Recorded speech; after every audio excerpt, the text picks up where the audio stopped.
It's really amazing. So, what was your feelings like when you won Nashville recently? Kind of like a little bit of relief for me, really. Last year in Nashville, we had a really good truck. I qualified pole in what was one of the most exciting qualifying sessions I've certainly ever been a part of. We were just one-upping each other left and right. I came across the line at the very end of the session to steal first place away, which is important in that series because you do get some points out of it. So was able to do that, and they do a full field inversion at that point. So I start dead last. I work my way back into the top three, and have contact with Max in the last turn of the last lap, and it sends me flipping into the wall, basically. So that was unfortunate to end up with a DNF in that race. I come back in race two in a backup truck, and unfortunately just had a mechanical issue pretty much on the first lap that took us out of contention there. So I left feeling like I really should have been able to accomplish another overall victory there and just wasn't able to make it happen. So that was unfortunate. We go into Long Beach this year and just didn't really feel like I had the truck where I needed it to be in order to be competitive. So I was near the back of the pack, mid pack, and just couldn't get ahead of it. Just one of those weekends just wasn't quite going my way. I was at the wrong place at the wrong time every day, it seemed like. And man, I'm almost getting into this little funk. And then we go out to Nashville and qualify in the top three. I go out and win the first race and of the weekend, and I'm like, there it is. Like, we're back, man. I love it. Love Nashville. I enjoy the whole event. It's just fun. The sessions are going till past 8, almost 9 o'clock at night. They're running races through city streets. So just really, really cool to see. And obviously, anytime I walk away with the first place trophy, it puts a big smile on your face. Yeah, for sure. Did you have a party that night when it happened? Oh, I went out and saw a couple buddies, an old roommate for sure, and we went and wandered around the city and saw all the madness that takes place there. I mean, that's like an East Coast Vegas out there, you know. But at the end of the day, we had another race coming up on Sunday, so the celebration wasn't too long lived. We knew we had the battle going to Sunday, and it was going to be a tough one. But yeah, absolutely made it a point to go out and see the city and have a good time for a little bit. I remember last time I went to Nashville, that one Grand Prix, the inaugural one. I remember after the races ended, I would always go to the Tootsie's bar on those nights. Yeah, of course, and they sponsored Robbie Gordon the past at least 2, if not 3 years that they've been out there, and now a couple other local restaurants and bars have been jumping on board and sponsoring some of the other trucks. I think Miles featured a local restaurant, a steakhouse, and his truck as well. So it's just cool to see the city and the city businesses start getting involved in the race itself, and they're really supporting it. Yeah, and I remember meeting a lot of big names when I was in Nashville. Like I met Little Al, I met Roger Penske and some Trans Am competitors and GT drivers, and it was a lot of fun meeting those people. Oh, yeah, absolutely. There was a lot of series they've been bringing out. It sounds like that they're going to potentially, now that they're coming out with a new track layout for next year, that's going to actually truly go down through Broadway now. But I do believe that they are going to be lowering the speed. So if there was hypothetically 6 series that were running in the past couple of years, it sounds like they might shut it down to 3 or maybe 4. So curious to see who all is going to be involved with it next year. But it'll be pretty cool to actually run over the bridge through Broadway. And because of the new layout, it's actually going to create about a 4-block head start over that bridge. So, I mean, if the Indy cars and some of those series were all in the mail before, it's just going to be crazy fast now. Yeah, for sure. It's just absolutely amazing, you know? And hopefully Scott Burchetta will heal by then. Yeah, absolutely. It'd be good to have him out there. And I know they were talking about him making an appearance this year, right? I believe it was. And, yeah, it'd just be cool to see that event continuing to do what it does. Yeah, I had no idea until after I met him in Nashville that Scott Burchetta was the man behind Taylor Swift's career. Oh, I'm not sure I knew that either, to be honest. Yeah, I remember meeting him after the Trans Am race in Nashville a couple years ago, and I thought he was just an ordinary driver that I just hadn't heard of yet. And I got a picture with him, and then when I went to the hotel that night, I showed my picture to the clerk, and he was like, "No way, you got Taylor Swift's former agent, bro." Yeah, that's a big one. She's killing the game right now.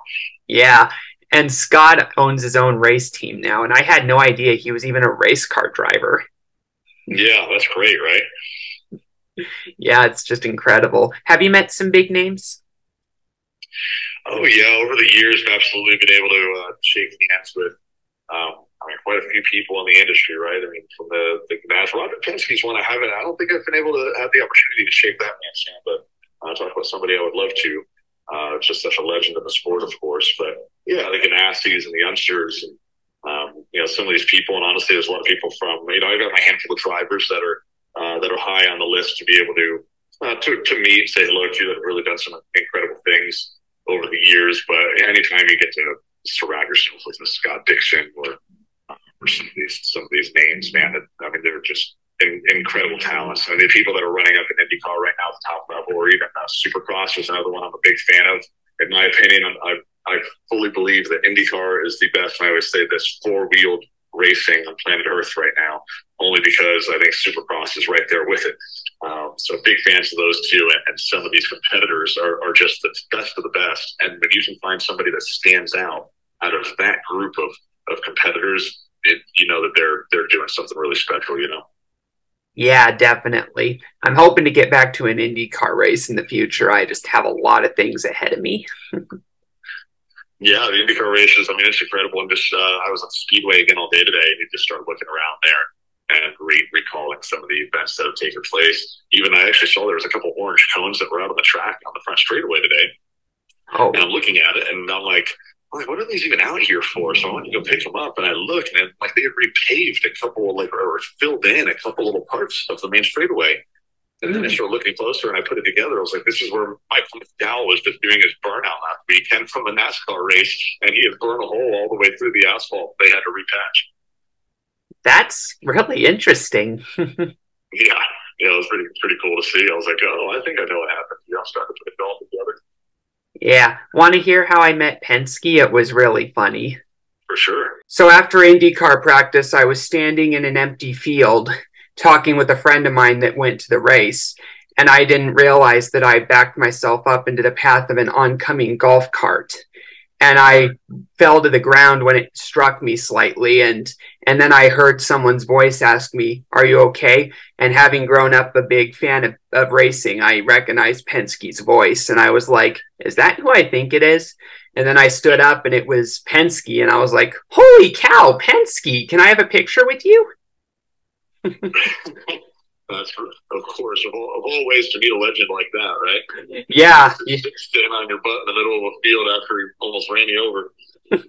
Yeah, it was very fun. And what was even funnier was when he posed with me, I handed my phone to Penske rather than the person taking the picture because I was so excited. Yeah, I'm sure he's used to the nerves. I mean, he's just done some incredible things to be able to take over. Obviously, the businesses he's done, his race team successes, and then to take over IndyCar and the Speedway. I mean, these projects that he's done and how much better he's been able to make them with his involvement is just truly impressive. Yeah, it's very impressive, and he's a very amazing man. I've heard that he's thinking about donating his brain to science. I've heard that from someone.